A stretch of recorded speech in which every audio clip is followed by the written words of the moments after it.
Madhav entertainment के नव नव ऑडियो वीडियो सबसे पहले देखबाक लेल हमर चैनल के लाल बटन दबा के सब्सक्राइब करी आ घंटी के निशान के जरूर दबाओ। भोला बाबा के नचारी अहाँ सबके बीच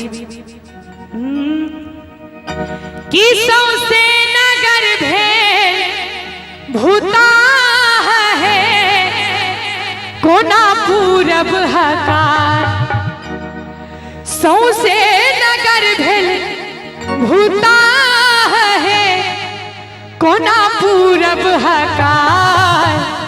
और एक बेर चाह दोनों हाथ उठा के कहियो हरा हरा महादेव की।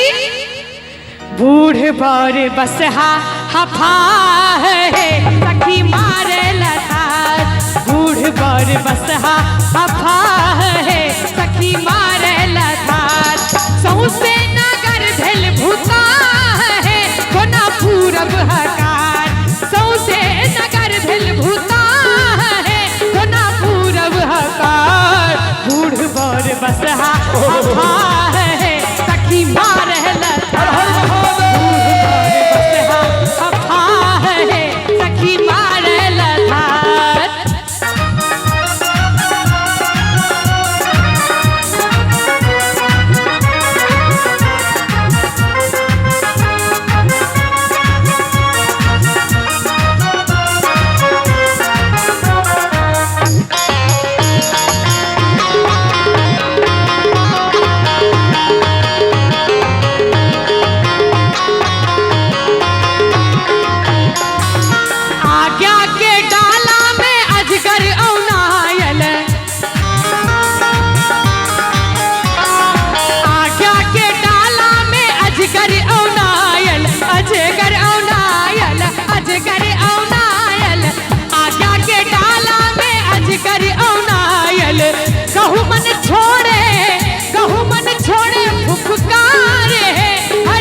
बसहा हफा है सखी मार लतार बूढ़ बर बसहा हफा है सखी मार लतार।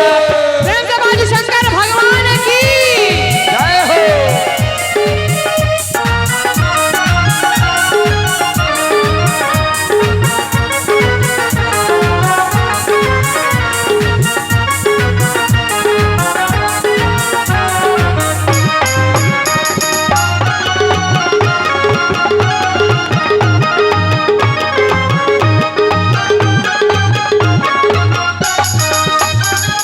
चंदन के पुड़िया सीता के भस्म छने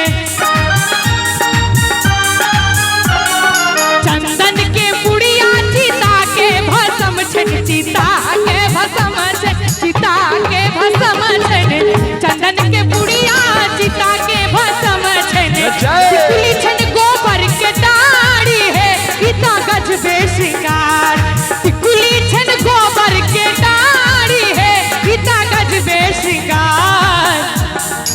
जिनका जिनका भोला बाबा सही सलामत हाथ देने थे एक बार हाथ उठाबा में कोनो दिक्कत दोनों हाथ उठा के उठा लियो बर बसहा हफा है सखी मारे लतार बूढ़ बर बसहा हफा है सखी मारे लतार सौसे नगर भेल भूता है कोना पूरब हकार सौसे नगर भेल भूता है कोना पूरब हकार।